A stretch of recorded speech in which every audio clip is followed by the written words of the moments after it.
My name is Naomi Carter. I'm 37 years old. I design structures that don't fail under pressure. Steel, concrete, load distribution, everything accounted for.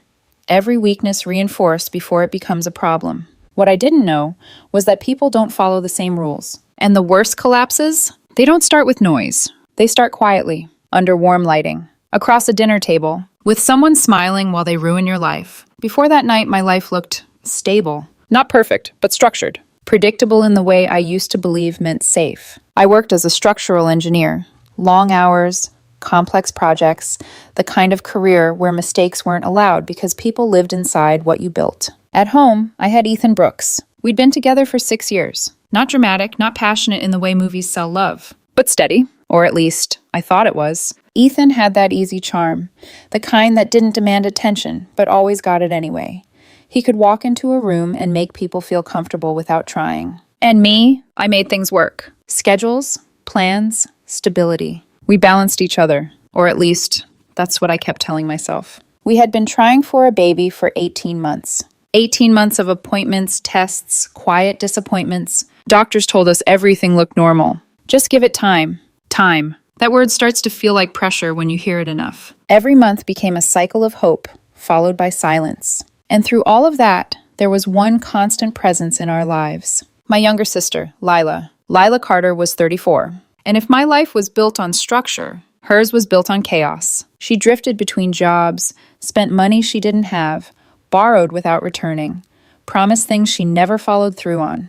My parents always said she was finding herself at 34. What she was actually doing was surviving off other people's patience, including mine. She started coming over more during those 18 months. At first, it made sense. She helps distract you, my mom said once, keeps things light. Lila would sit at our kitchen island, scrolling through her phone, offering commentary on everything from my cooking to Ethan's work stories. Sometimes she stayed late. Sometimes she didn't leave until after I'd gone to bed. Ethan's helping me with something, she'd say. He has a good eye. That line repeated itself often. Too often. Looking back now, there were signs. Small ones. The kind you dismiss because they don't fit the version of reality you've already committed to. The way conversations would stop when I entered the room. The way Ethan would glance at his phone, then flip it over. The way Lila started laughing at things that weren't funny, but only when Ethan said them. At the time, I told myself I was imagining it, because the alternative didn't make sense. I found out on a Tuesday night, at my parents' house, over dinner. My mother had made pot roast. She always made pot roast when she wanted everything to feel normal, like routine could fix anything. The table was set the same way it always was. Same plates, same glasses, same forced sense of family. I remember thinking, for a brief moment, this feels safe. Lila stood up halfway through dinner, glass of wine in her hand, smiling. I have an announcement. I thought she'd finally gotten a job, or maybe paid off one of her debts. Something small, something normal. She looked at Ethan, not at me, at him, and then she said it. I'm in love with Ethan. We've been together for 4 months from Paris, and I'm pregnant with his baby. The room didn't explode. There was no shouting, no plates breaking, just silence, heavy, immediate, suffocating silence. My mother's fork stopped midair. My father stared at Lila like she'd spoken a language he didn't understand. And me? I looked at Ethan. He didn't look shocked. He didn't look guilty. He just looked calm, like this had already been decided. I turned to Lila, my sister. My voice came out steadier than I felt. Lila, is this true? She didn't meet my eyes. She looked down at her plate. I'm sorry, Naomi, it just happened. We tried to stop it. 4 months of trying to stop it. That's what she called it. I stood up slowly. Every movement felt deliberate, controlled. Like if I moved too fast, something inside me would break in a way I couldn't put back together. So let me understand this, I said. You've been sleeping with my boyfriend for 4 months, you're pregnant, and you chose to announce it at a family dinner? Lila flinched slightly. Ethan stepped in. We wanted to be honest, he said. No secrets, no lies. No lies. From a man who had been lying to me every day for 4 months. In my house, at my table, sleeping next to me while building a life with someone else. I looked at my father. Are you hearing this? He cleared his throat, shifted in his chair. Naomi, this is a lot. Let's all just take a moment. Breathe. Breathe. That was his response. Not anger. Not defense. Just breathe. My mother spoke next. Her voice soft, careful. Naomi, I know this hurts, but Lila and Ethan clearly have feelings for each other. And there's a baby now. A baby. That word changed everything. I watched it happen in real time. Every other fact in the room disappeared. The betrayal. The lies. Me. All replaced by one idea. A grandchild. I felt something inside me go cold. What exactly are you asking me to do? My mother hesitated, then said it anyway. We're asking you to be the bigger person, to think about the family. The family. I let that sit for a second. The family where my sister sleeps with my boyfriend and announces it over pot roast? No one answered. I turned to my father. Are you choosing her over me? Right now, at this table. Silence. That was the answer. I nodded slowly. Then we're done. I walked out. Behind me, I heard my name. Naomi, wait. It was Ethan. Of course it was. I didn't turn around. Talk to your lawyer, I said. She'll be hearing from mine. Outside, the air felt different. Colder. Sharper. Like the world had reset itself without asking me. I got in my car, closed the door, and for the first time that night, I let myself feel it. Not just betrayal, not just anger, but something worse. Clarity. Because in that moment, I understood something I hadn't before. The collapse didn't happen at that table. It happened long before that. Quietly, piece by piece, while I was busy holding everything together. And now, there was nothing left to hold. I started the engine, picked up my phone, and made the first call that would change everything. Quinn, I said when he answered. My sister is pregnant with my boyfriend's child. They just announced it at a family dinner. A pause. Then his voice, calm, precise. What do you need? I looked at the road ahead. Dark, open, certain. I need everything to end, I said. And I need to know what they're going to try next before they do it. Because if there was one thing I understood better than anyone, it was this. People like Lila didn't just destroy things. They planned what came after. And this wasn't the end. It was the beginning of something much worse. By the time I reached the highway, I was no longer shaking. That was the part that frightened me most. Not the betrayal itself. Not even the image of Lila standing there with one hand around her wine glass and the other resting lightly against a stomach she was already using like a weapon. It was the calm. The terrifying, unnatural calm that settles in when pain is so sharp, your body decides emotion is a luxury you cannot afford yet. I drove with both hands on the wheel and Quinn Parker on speakerphone. Quinn had handled contract disputes for me, property negotiations, a zoning issue once, and a nightmare insurance battle with a subcontractor who thought forged signatures were a personality trait. He was practical, fast, and emotionally allergic to nonsense. Exactly what I needed. I need my options tonight, I told him. There was a pause on the line. Then, start from the beginning. Facts only. So I gave him facts. My younger sister, Lila Carter, announced over dinner that she had been sleeping with my boyfriend, Ethan Brooks, for 4 months. She claimed she was pregnant with his child. My parents did not throw them out. They told me to be the bigger person. I was ending the relationship immediately. And I wanted my parents' estate documents reviewed before they had a chance to do what I already knew they were going to do. Quinn was quiet for a moment. Then he asked, why the estate? Because I knew my family. Because Lila did not move unless there was something to gain. Because my parents had spent my entire life mistaking her recklessness for fragility and her manipulation for need. And because the second my mother heard the word baby, I saw it in her eyes. The math had already started. They're going to change the will, I said. I know they are. When I got home, Ethan's car was gone. That did not surprise me. Cowards rarely stay for the cleanup. The house was quiet in the ugliest way. Not peaceful, hollow, the kind of silence that seems to remember things. His coffee mug was still in the sink. A jacket still hung over the chair in the dining room. One of his running shoes sat near the front door, like he had left in a hurry and assumed he would return. I stood there for a long moment staring at that shoe. Then I kicked it across the room hard enough to make it hit the wall. It was the only dramatic thing I did all night. After that, I became methodical. I packed one bag for myself, not because I was leaving permanently, but because I did not trust the next 48 hours to stay clean. Then I sat at the kitchen island with my laptop open and waited for Quinn to call back. He did, 43 minutes later. I found the current estate plan, he said. And the base distribution is equal, 50-50, you and Lila. That part I already knew. Then his tone changed. There's a clause. Of course there was. There was always a clause with my father. He treated paperwork the way some men treated religion. What kind of clause? In the event that one child produces a direct biological heir and the other does not, the child with the heir receives an additional 20% of the estate to be held in trust for that child. I closed my eyes. A bloodline clause. Something old-fashioned, arrogant, and painfully on brand for my father. He had probably written it years ago, imagining family legacy, grandchildren at Christmas, framed photos in hallways, the Carter name continuing in straight, respectable lines. He had probably never imagined it would be used like this. What does that mean in numbers? Quinn did not soften it. If your parents activate it based on Lila's baby being recognized as a direct heir, she gets 70%. You get 30. I did the calculation instantly. The family estate was worth a little over $4 million. That meant my share could be cut by more than $1.5 million. Not because I had done anything wrong. Not because of merit. Because my sister had slept with my boyfriend and claimed a pregnancy. I laughed once. A short, disbelieving sound that did not feel human. Quinn let it happen. Then he said, "You can challenge it if there is fraud." Fraud meaning? Meaning if the child is not biologically connected in the way claimed, the clause does not apply, but suspicion is not proof. We would need evidence. Evidence. I looked around the kitchen, where Ethan and I had once sat discussing nursery paint colors like people who still thought the future was something you could earn by being good. "I'll get it," I said. The next morning, Ethan came back for clothes. He used his key. That detail still irritates me more than it should. The audacity of a man who has detonated your life and still expects the front door to open for him. I was standing in the living room when he walked in. He stopped short when he saw me. For a second, something flickered across his face.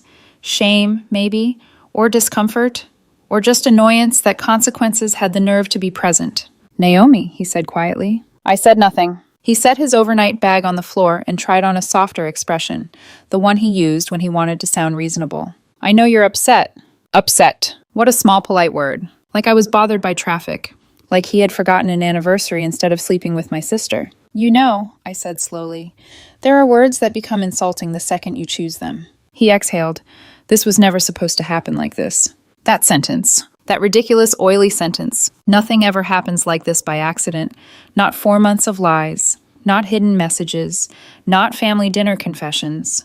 Not a woman announcing a pregnancy like she is unveiling a gift. "It happened exactly like this," I said, "because you made it happen like this." He looked away. "Lila and I didn't plan." "No," I said. People always stop the sentence there because the second half sounds too ugly out loud. "Let me help you. You didn't plan to get caught. You didn't plan for it to become public this quickly. You didn't plan for me to leave before you were ready. That's what you mean." He did not answer. That was answer enough. I handed him an envelope. He looked down at it, then back at me. "What is this?" "Documentation, temporary separation terms, my attorney's information, and a reminder that anything you remove from this house beyond personal clothing will be considered contested property." His jaw tightened. "You already talked to a lawyer?" I called him before I left my parents' driveway. Something in his face changed then. Not remorse, not grief. Respect, maybe. The cold, kind people reserve for opponents, once they realize you are not going to collapse on schedule. He took the envelope. "Naomi, this doesn't have to become a war." I almost smiled. "It became a war when you turned my sister into a secret and expected me to keep being polite." He packed in silence after that. Shirts, shoes, watches, a charger. The framed photo from his side of the bed. He did not ask about the rest. He knew better. At the doorway, he hesitated. Then, with the kind of nerve only guilty men seem able to summon, he said, "Lila's under a lot of stress right now." I looked at him for a long second. Then I said, "So am I. One of us earned it." He left. 3 days later, I had the phone records. Not the content of every message, not yet, but enough. 247 texts in 4 months. Calls during work hours. Late-night exchanges. Long gaps followed by bursts of activity timed almost perfectly to my schedule. Every pattern told the same story. This had not been impulsive. It had been managed, maintained, protected. While I was sitting in fertility clinics thinking my relationship was under strain because life was hard, I served Ethan with formal separation papers in the kitchen. The same kitchen where he had once wrapped his arms around me from behind while coffee brewed and asked whether I thought our future child would have my eyes or his. He opened the envelope and read just enough to understand what it was. "You're moving fast." "I'm moving appropriately." He looked exhausted now, less confident, less polished, as though life with Lila had already started scraping away the parts of him that only worked when someone else handled the consequences. He put the papers down carefully. "There's something you should know," he said. I folded my arms. "If this is another lie, at least make it interesting." His mouth tightened. "The baby could be mine. The timing overlaps." For 1 second, something cold slid through me. Because cruelty is one thing. Complication is another. "You're sure that's what you want to go with?" I asked. "It's true." "Then get a DNA test." He blinked. "Now?" "Yes, Ethan, now. Since truth matters so much to all of you suddenly." He ran a hand over his face. "Lila doesn't want that." Of course she didn't. She says it's invasive, he added. That asking for one right now would just create more distrust. I stared at him. The absurdity was almost artistic. Distrust. My sister and my boyfriend had been sleeping together for 4 months behind my back, but apparently the offensive act in this situation would be asking for proof. Tell Lila this from me, I said. If the baby is yours, then the test protects her. If it isn't, it protects me. The only person a refusal benefits is a liar. He said nothing. Then he picked up the papers and left. He did not come back again. The separation became official faster than I expected. Ethan did not contest much. That told me almost everything I needed to know. Men who think they are in love fight for their new future. Men who know they have attached themselves to instability become eager to keep things clean. I kept the house. He took his car, his clothes, and whatever illusions he still wanted to carry with him. A week later, my father called. I nearly let it ring out, but some instincts take longer to die than others. I answered on the 4th ring. His voice sounded formal, careful, too controlled. Naomi, your mother and I have been talking. That sentence alone made me want to hang up. With the baby coming, he continued, we want to make sure the family is protected. We've decided to update the estate plan to reflect the new circumstances. There it was. No hesitation, no shame, no acknowledgement of what had been done to me. Just administration. What new circumstances? I asked, though I already knew. Lila is having a child, he said. Our grandchild. The bloodline clause applies. Applies. Like weather. Like gravity. Like betrayal was just a condition in a contract, not an act committed against his daughter. You're reducing my share. We're providing for the child. You're rewarding Lila and Ethan for destroying my life. His tone sharpened slightly.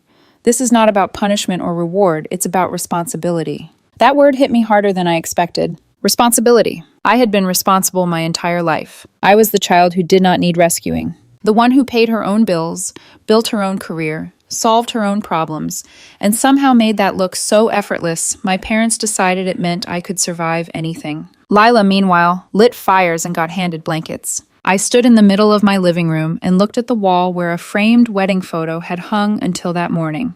There was still a lighter square where the sun had not touched the paint. Did you verify anything? I asked. My father was silent for a beat. What do you mean? I mean, did anyone confirm paternity? Did anyone ask for proof? Or did Lila cry, Ethan nod, and the rest of you rearrange your morals around an ultrasound that doesn't exist yet? His voice hardened. This is family. We trust our daughter. My laugh came out flatter this time. You have 2 daughters. He did not answer. That was when I knew it was done. Not the inheritance. Them. I said, you stopped trusting me the second a baby entered the conversation. That's unfair. No, I said, it's exact. Then I hung up. I called Quinn immediately. They did it, I said. They're activating the clause. Did he say it directly? Yes. Good, Quinn said. We document everything from here. Good. That was why I kept him. Not because he was warm. He wasn't. Because he understood that survival sometimes begins with paperwork. That same week, I disappeared. Not dramatically. Efficiently. I changed my number, shut down my social accounts, put my mail on forwarding, took personal leave from work, rented an apartment 40 minutes away under a short-term agreement, moved essentials first, then the things that mattered, then the things I simply did not want contaminated by memory. I left behind the dining set Ethan chose, the lamp Lila once said she loved, the decorative bowl my mother had given us one Christmas. People talk about starting over like it is poetic. It isn't. It is inventory. It is deciding what still belongs to you. My parents tried to reach me. 14 calls in the first week to a disconnected number. My mother sent emails from 3 different accounts. My father drove by the house twice. Lila found my work email and sent a message that began, "Please stop being dramatic." I forwarded it to Quinn without opening the rest. Ethan sent one that said, "I never wanted this to happen between us." Between us. As though I had participated. That one I also forwarded. Then I sat in my new apartment with unopened boxes,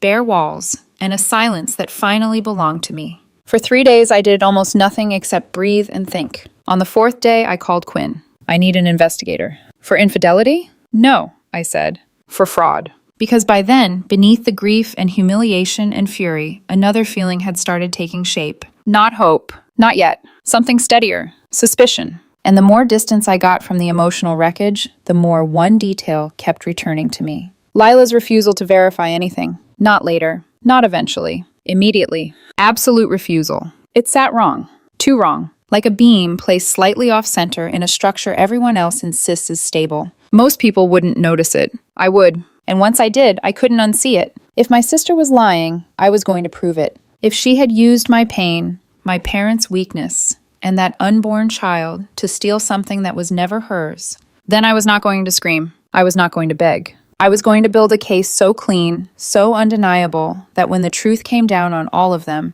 it would feel less like revenge and more like gravity. And gravity, unlike family, never takes sides. The investigator's name was Harlow. She didn't sound like what people imagine when they think of someone who digs into other people's lives for a living. No gravelly voice, no dramatic pauses. Just clear, efficient sentences, and a tone that suggested she had seen enough human behavior to stop being surprised by any of it. She's claiming pregnancy and paternity tied to financial gain, Harlow said after I explained everything. That moves this out of emotional territory and into fraud territory. That's what I thought. What exactly do you want proven? I want the truth, I said, and I want it documented in a way that holds up in court. There was a brief pause. Then, that costs more than curiosity. I'm not curious. Another pause. Then, simply, all right. Harlow worked differently than I expected. No dramatic surveillance. No following people in cars. No hidden cameras. She worked through records, paper trails, applications. The places where people accidentally tell the truth because they don't think anyone is paying attention. People lie to each other all the time, she told me during our second call, but they're usually more honest with institutions. Insurance companies, banks, medical forms. Those lies have consequences. So she started there. Insurance filings, past medical consultations, prescription records, anything Lila might have signed her name to when the stakes weren't emotional. When the lies didn't feel necessary. The waiting was the hardest part. 6 weeks. 6 weeks of silence. 6 weeks of my parents trying to reach me through Quinn's office. 6 weeks of Lila's life continuing somewhere out there, built on a version of reality I was no longer participating in. And 6 weeks of me rebuilding mine. My apartment slowly started to feel less temporary. Boxes turned into furniture. Bare walls into something intentional. I went back to work part-time. Colleagues asked careful questions. I gave careful answers. Personal situation. Handled. Moving forward. Engineers understand boundaries. We respect structural limits. No one pushed. At night, though, when everything was quiet, my mind kept returning to one question. Not why they did it. I understood why. Lila needed money. Ethan needed excitement. My parents needed a version of family that made sense to them. What I didn't understand was the confidence. The certainty. The way Lila had stood there, one hand resting lightly against her stomach, like the outcome was already guaranteed. That wasn't recklessness. That was calculation. Harlow called on a Thursday morning, 6 weeks and 2 days after I hired her. I found something, she said. No build-up. No drama. Just that. I sat down slowly at my kitchen table. Tell me. It's not in her standard medical file, Harlow said, which means if you'd tried to go through conventional channels, you wouldn't have seen it. Then where is it? Insurance underwriting. She explained it like she was walking me through a blueprint. 3 years ago, Lila had applied for a life insurance policy. Standard procedure included a medical evaluation, blood work, urine analysis, general health screening. And because Lila had checked a box indicating a prior reproductive health concern, the insurance company had ordered an additional panel, a fertility assessment. My grip tightened on the edge of the table. And? Harlow didn't hesitate. The results showed congenital infertility. The words didn't land all at once. They unfolded slowly, piece by piece, like something locking into place. What exactly does that mean? I asked, even though I already understood. It means, Harlow said, that your sister cannot have children. Not now, not later, not ever. The condition is permanent. I stared at the wall in front of me, at the faint shadow where sunlight hit unevenly across the paint. She knew? I asked. Yes. How do you know? The report indicates she was informed at the time of examination. It's standard procedure. The applicant is notified of any significant findings. 3 years ago. Before Ethan. Before the affair. Before the dinner. Before the announcement. Before the baby. My chest felt tight. Not with grief. With something sharper. Cleaner. So the pregnancy is not hers, Harlow said. Silence stretched between us. Then she added, there's more. Of course there was. There was always more. The insurance file also included a follow-up consultation, she continued. A specialist referral. There's a note attached. What kind of note? Harlow's voice remained steady. The applicant expressed concern about future family planning and asked about alternative options, including adoption or assisted arrangements. I let out a slow breath. So Lila didn't just know. She had processed it, accepted it, planned around it. And then, years later, She stood in my parents' dining room and placed her hand over a lie. I want the report, I said. You'll have it within the hour, Harlow replied. Legally obtained through an insurance disclosure request tied to a fraud investigation. It holds. Good. There was a pause. Then Harlow said something that stayed with me. This isn't impulsive behavior, Naomi. This is strategic. I know. She didn't just lie. She built a scenario where the lie would be protected by emotion. A baby. Family pressure. Time sensitivity. Those are shields. I closed my eyes. Yes, I said quietly. They are. After the call ended, I sat there for a long time. Not moving. Not thinking. Just letting it settle. Because there's a difference between suspecting something is wrong and knowing exactly how wrong it is. By the time Quinn called me back that afternoon, I was ready. I've reviewed the documents Harlow sent, he said. This is strong. Strong enough? Stronger than I expected. This isn't just a family dispute anymore. This is actionable fraud. I leaned back in my chair. Walk me through it. Quinn did, step by step, the way I liked. Clean, logical, precise. Your sister knowingly made a false claim of pregnancy, he said, and more importantly, she knowingly implied biological parenthood tied to inheritance benefits. She didn't just imply it, I said. She announced it. Even better, Quinn replied. Public statements help establish intent. And my parents acted on it. Yes, they modified the estate based on that claim. That establishes financial impact. And Ethan? Complicit, Quinn said. He supported the claim, did not challenge it, and benefited indirectly. I nodded slowly. So what are my options? There was a brief pause. Then Quinn said, all of them. I almost smiled. Define that. Civil fraud claim against your sister. Challenge to the estate modification. Potential recovery of damages. And, if you want to escalate, criminal referral for fraud by deception. The words landed like weights. Not heavy. Solid. What would you recommend? As your attorney, Quinn said, I recommend we proceed with the civil claim immediately and prepare the estate challenge in parallel.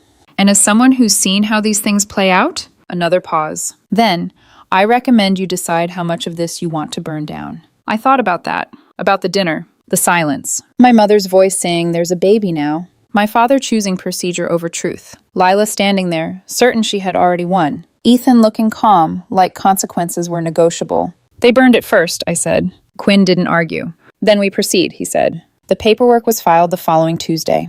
Clean, direct, irrefutable. Lila Carter was formally accused of fraud. She was served at her apartment. I know because Quinn told me. He also told me what happened next. She called your parents immediately, he said. Of course she did. She sounded panicked. That made sense. People like Lila don't fear consequences. They fear exposure. My mother called Quinn's office less than an hour later. I didn't listen to the recording right away. I waited. Not out of hesitation. Out of control. Because timing matters. When I finally pressed play, her voice filled the room. Confused. Shaking. What is this? She asked. Why is Naomi suing her own sister? Quinn's response was calm. Measured. Professional. Your daughter made a false claim of pregnancy and biological parenthood in order to influence the distribution of your estate. We have obtained medical documentation confirming she has been infertile since birth. There was a long silence. Then my mother said, that's not possible. Of course it wasn't. Because believing it meant acknowledging everything that came after. Lila is pregnant, she insisted. Ethan confirmed it. Ethan supported the claim, Quinn said. The medical report contradicts it. No, my mother said weakly.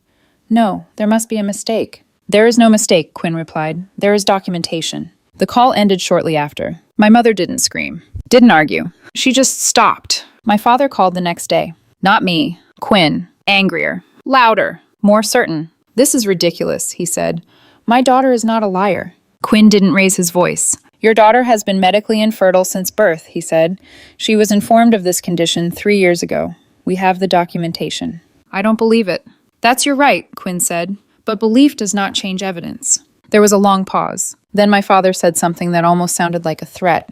I'll get my own test done. Quinn's answer was immediate. We encourage that. And just like that, the truth stopped being something I carried alone. It became something they could not avoid. The DNA test was done privately. No court order. No delay. My father didn't wait. Because somewhere, beneath the denial, there was doubt. 7 days later, the results came back. And everything changed. The baby shared 0 DNA with Lila. 0. Not reduced. Not partial. None. The silence that followed was louder than anything that had happened at that dinner table. And this time, it wasn't mine. My father didn't call me when the results came back. He didn't call anyone. Not immediately. For 3 days, he sat with it. I know that because Quinn told me when the call finally came, not from my father, but from his attorney. Mr. Carter would like to discuss reversing the estate modification, the attorney said carefully, and exploring options for reconciliation with his daughter. Reconciliation. Such a neat word. Clean. Professional. Almost like what happened could be filed away under a category and revisited later with better language. Quinn relayed the message without commentary. He knew me well enough by then to let silence do its work.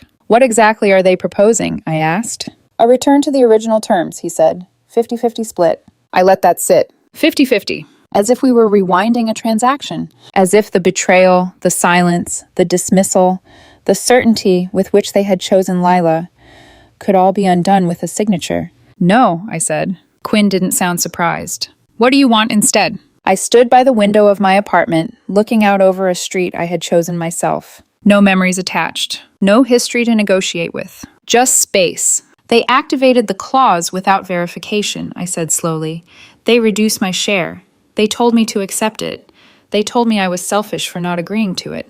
Yes. They didn't make a mistake, I continued. They made a decision. Quinn didn't interrupt. They chose her, I said. Now they get to understand what that costs. There was a pause. Then Quinn asked, what are your terms? I had already decided. 80-20, I said, in my favor. Another pause. And Lila's 20%? Held in trust, I said. Independent trustee. She doesn't touch it until she completes a financial management program and maintains stable employment for 2 consecutive years. Quinn exhaled softly. That's structured. I design systems, I said, even for people who break them. He didn't argue. Understood, I'll present it. My father's attorney called back 2 hours later. The tone had changed. Less formal. More strained. Mr. Carter finds the proposal difficult. Of course he did. Counteroffer? Quinn asked. 60-40, the attorney said. In Naomi's favor. I almost laughed. They were negotiating like this was a business deal. Like I hadn't been sitting at that table, watching my life get dismantled while they discussed a baby that didn't exist the way they believed it did. No, I said. Quinn didn't even need to ask. He related immediately. My client declines. The civil fraud claim is active. The medical evidence is conclusive. If this proceeds to trial, the estate modification will be voided entirely and additional damages may apply. 80-20 is the settlement. Silence on the other end. Then, we'll call back. They called back in 2 hours. Exactly 2. Mr. Carter accepts. 9 days later, the documents were signed. Filed. Notarized. Final. 80% of the estate, just over $3 million, allocated to me. 20% to Lila. Locked. Conditional. Unreachable unless she became someone she had never chosen to be. After everything was completed, my father requested a call. 10 minutes. Through Quinn's office. Speakerphone. Quinn present. Controlled. Contained. I agreed. Not because I wanted to hear his voice, but because I wanted him to hear mine. The call connected at exactly 3 p.m. Naomi, my father said. His voice sounded older. Not physically, but structurally. Like something inside it had shifted under weight it wasn't built to carry. I'm sorry. There it was. Simple. Direct. Late. I didn't respond immediately. I let the silence stretch. Not as punishment. As accuracy. You believed her, I said finally. Yes. You didn't ask for proof. No. You didn't ask me. A pause. No. I nodded, even though he couldn't see it. You've always believed her, I said. She's been lying her entire life. This was just the first time it cost you something you couldn't ignore. He exhaled slowly. We were wrong. Yes, I said, you were. Another pause. Then, your mother is not handling this well. I almost smiled. Not because it was funny, because it was predictable. She didn't handle it well when she told me to be the bigger person either, I said. That was different. No, I said, it wasn't. Silence again. Then, carefully, will you come home? I looked around my apartment. Clean. Quiet. Mine. No, I said. A pause. You don't have to stay away forever. I'm not staying away, I replied. I'm staying where I'm respected. That landed. I could hear it. The shift. The understanding, trying to form. Late. Incomplete. But there. You can visit, I added, when I decide, through Quinn. Through your lawyer? He asked, a hint of disbelief slipping through. Yes, I said, because the last time we spoke directly, you told me a stranger's baby mattered more than your daughter. He didn't argue. The call ended at 8 minutes. 2 minutes early. I didn't need the extra time. Lila didn't call me. Not once. But I heard everything anyway. Through Quinn. Through quiet industry conversations. Through the way consequences travel faster than apologies. Ethan lasted exactly as long as I expected. The week the DNA results came back, Lila left him. No warning, no explanation. Packed a bag, took the baby, disappeared. The real father turned out to be a man named Sutton. A personal trainer Lila had known long before Ethan, before me, before all of this, which meant the truth was even worse than I thought. Lila hadn't just lied, she had layered lies, built them carefully, chosen the version that would hurt the most and pay the most. She knew she couldn't have children, so she found a child, attached it to Ethan, attached Ethan to me, attached all of it to my parents' expectations, and turned it into leverage. If the DNA test hadn't happened, she would have won. That was the part that stayed with me, not the betrayal, not the anger, the precision. The fraud case didn't disappear just because the will was corrected. Quinn made that clear. The act itself stands, he said. Outcome doesn't erase intent. Lila now had something she had never had before. Consequences she couldn't talk her way out of. She hired a public defender, couldn't afford anything else. Her job cut her hours. Her reputation followed. Because in certain circles, especially the ones that deal with contracts and risk and liability, fraud isn't just a mistake. It's a permanent label. My parents became quiet, not peaceful, collapsed. My mother started writing letters, one a week, all sent through Quinn, all handwritten. I read 3 of them. That was enough. They all said the same thing. We were wrong. We chose wrong. We miss you. She never mentioned Lila. Not once. Not the baby. Not Ethan. Not Sutton. Just me, which told me everything. The baby had never been the point. It had always been Lila. Last week, Quinn forwarded me one more letter. Different handwriting. Short. 2 paragraphs. It was from Lila. Naomi, I know I can't fix this. I know what I did. I told myself it wasn't that bad, that you'd still have enough, that nobody would really lose anything. I didn't think about you. I didn't think about anything except the money. I'm sorry. I read it once. Then I called Quinn. File it, I said. No response, he asked. No response. Because apologies that come after exposure aren't remorse. They're accounting. Now I'm sitting in my apartment. Same spot. Same quiet. But it feels different. There's no chaos here. No hidden conversations. No performances disguised as family. Just space. Clarity. Control. The estate will activate eventually. $3.2 million coming my way. Not as compensation. Not as victory. Just as a result. I have my career. My work. My reputation. Things I built without needing anyone to choose me. My sister tried to take everything from me. My relationship. My family. My future. And she almost succeeded. Not because she was smarter, but because everyone else was willing to believe her. That's the part people don't talk about. Lies don't win because they're convincing. They win because people want them to be true. My parents wanted a grandchild, so they believed her. Ethan wanted something easier, so he followed her. And me? I chose something else. I chose myself. Because when I asked that question at the dinner table, are you choosing her over me? And they said nothing. That silence wasn't confusion. It was an answer. It was my answer then. It's still my answer now. Some doors don't close because you're angry. They close because you finally understand what's on the other side of them. And once you understand that, you don't knock anymore.